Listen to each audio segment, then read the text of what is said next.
and welcome to today's episode of Rusty F Garage. Hey, today we've got the 67 Chevrolet C30 that we're converting into a C10. You may have seen one of our other videos where this was a motorhome cab. It was on a motorhome chassis, a C30 chassis that we removed it from. The old motorhome was crunched up and it's gone away. And there's a previous video you can check that out in. In our last video here, the cab was not mounted on the frame. The engine was not mounted in here. They were all separate. So since the last video, I did do some work on it here. Didn't record much of it. I do have some bits and pieces there that I'll show you along the way here. But what I did do is we have the suspension already in. The suspension on here is 1973 to 87 suspension out of a C10. Which gives us, the nice independent suspension like it originally had, but it's upgraded to, my opinion, a better spindle and disc brakes on it. So better handling and then also power steering. This truck will have power steering here. I've got to get a steering gear. The steering gear that was on this one, somebody left it unprotected and rained in it and ruined that steering gear. So I'm on the hunt for one. My understanding is the 1981 and up steering gears have a metric fitting that goes in to the steering box that will hook up directly to this LS style power steering pump. So that's what we're looking for, is an 81 to up steering box. But the 73 box would also work. I just have to use a different fitting. But as you can see, we got the small block, or the LS motor, Vortec. Technically, installed in the chassis. We use the Speedway engine mounts down here for the chassis.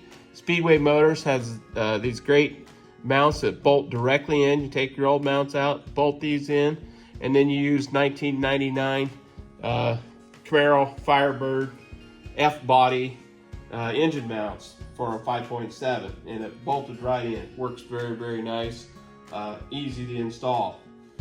Now, the one thing I had to do over here is the headers. That I bought the headers off of, I think it was Speedway also, but I had a broken stud, exhaust stud in here, and I had to drill that out, and I've got a video I'll show you there of drilling that out. Like I say, it was broke off in there, and it was pretty tough. I've done several broken LS studs before, and they're normally pretty easy, but that one was pretty tough to get out. I really thought I was going to break the easy out, getting that broken bolt out there, but I got it out. And I have one more broken one back here in the back on this side that I have not removed yet. So that's one of my next moves that I will be doing there, is removing that broken stud out of the head back here. So you can see that I used this engine is out of a 2000 Chevrolet 1500, the 5.3 with the 4L60E automatic. And I'm going to try to repurpose as much as that truck as I possibly can. However, I did get rid of the body of it, so there are some things I won't be able to use. But I'll be reusing the computer out of the other truck there, and the fuse box. Now, I've done a lot of research on it. There's only about 5 wires that are really required to hook up to get this thing started. And I will go over those with you when I'm doing that, to show you how to get this truck started. Should be pretty simple. I've already got it mapped out pretty well. I just haven't had time. The Portland swap meet came up. We attended the Portland swap meet this weekend. We're heading to cool April nights in Redding, California. So I'm not going to be able to spend any time working on the truck. One of the things I have to do is reflash the computer. So when, in order to make it run, I can't remember the things you have to do. Oh, the VAT system is one major thing. The vehicle anti-theft system, you have to program that out of there. And I'll be having that done. And then at the same time, we'll make some other changes there too in the computer, so it doesn't turn the check engine light on. But I'll go over that when we get to that. I just haven't gotten there yet. A couple other things is fuel lines on the LS. You have two fuel lines. One's a pressure line and one is a return line that go all the way back to the fuel tank. Now, I like that because your fuel pressure regulator is right here. With the fuel pressure regulator here, it's all original GM stuff, which is high quality in my opinion. And you have a pressure line and a return line, which means you have to run two lines, one forward and back. But if we go back here to the back of the truck, you'll see that I bought my fuel tank from Speedway Motors. This tank was about 225 bucks, which is a great deal, in my opinion. It bolts right in. I do have a spare tire bracket still mounted on the frame down here. I'm not allowing this to set down. I just set this here for now. This tank was $220, and then I think this pump kit was about $250 also, around 200 bucks.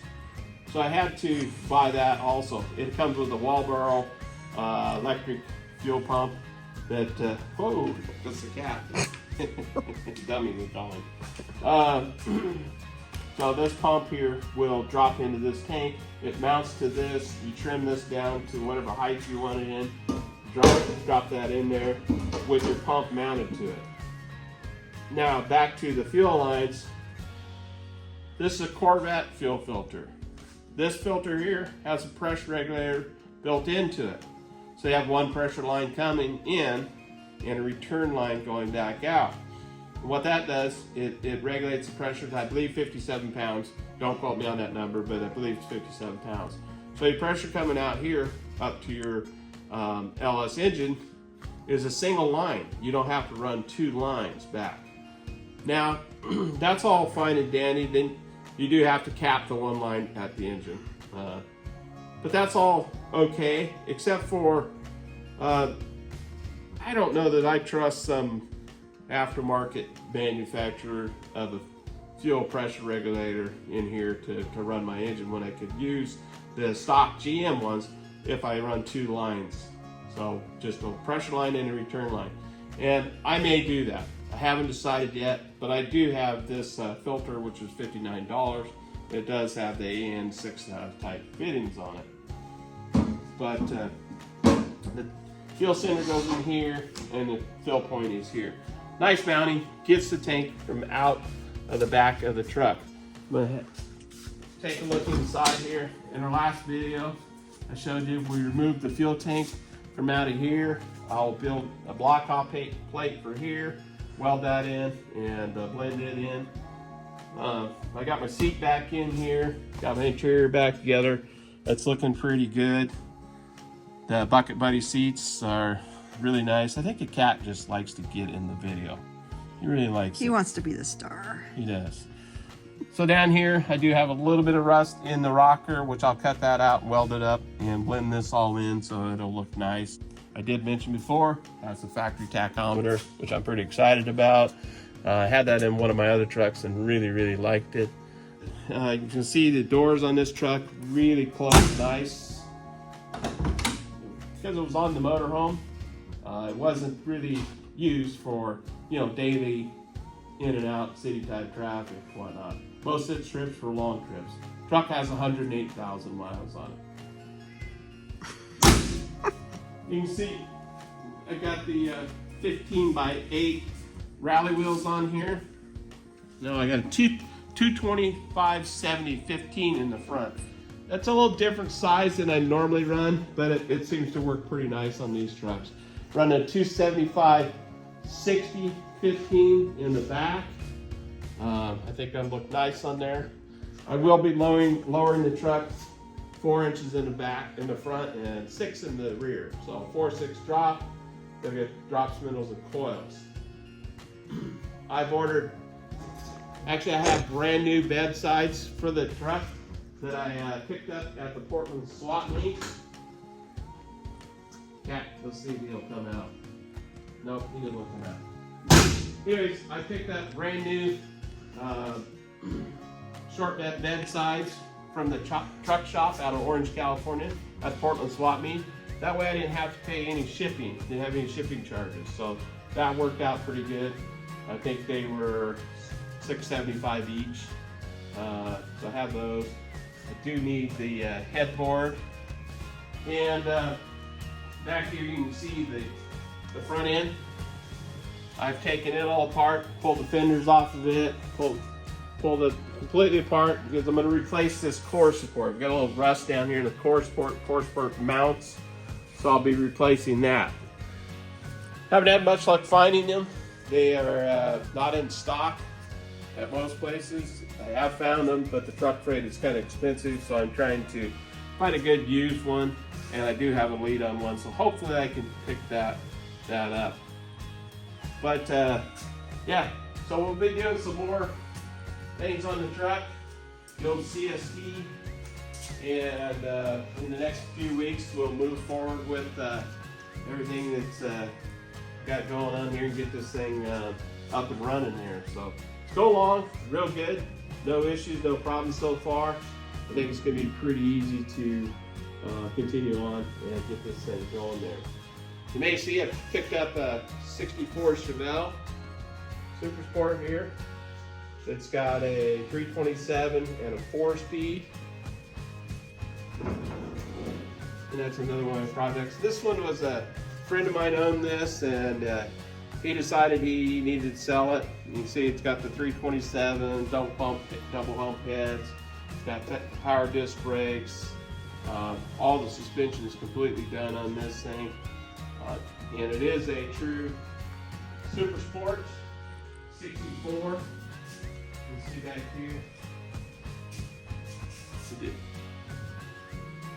He owned the car for almost 30 years. Got some body work to do. We'll take care of that. And you can see in there, got the factory style 4-speed shifter in it. Yeah, the car really revs out and drives nice. But we'll do a video on this a little later on.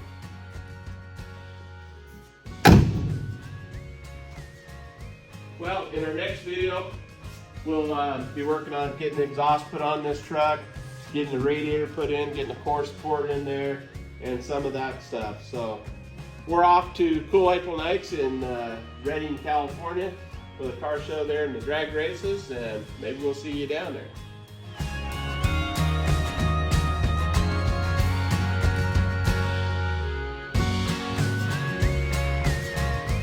Yeah.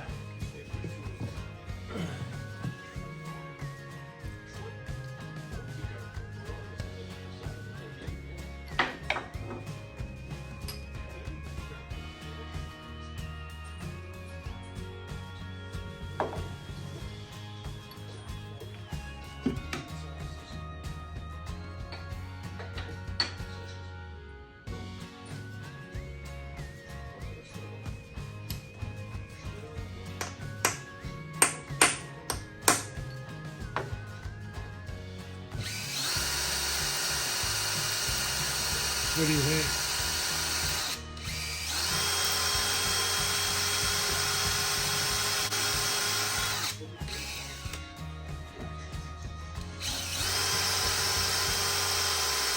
Oh yeah. But favorite all around the shoe? Yeah. Everything. That's Applying a gun shop in a Newburgh. yeah. Applying or applied?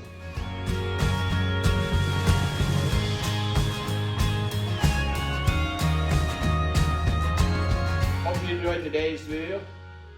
And if you would please, hit that like, share, and subscribe button. That would really help us out. Catch you next time in Rust Up Garage.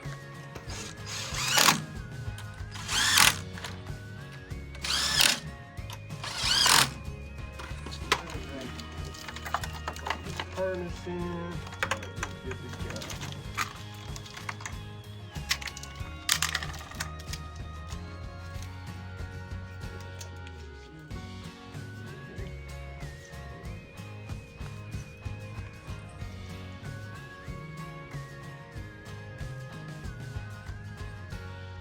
That's not good. And here's the UPS guy with more deliveries of these good old Chevy truck parts. Every day.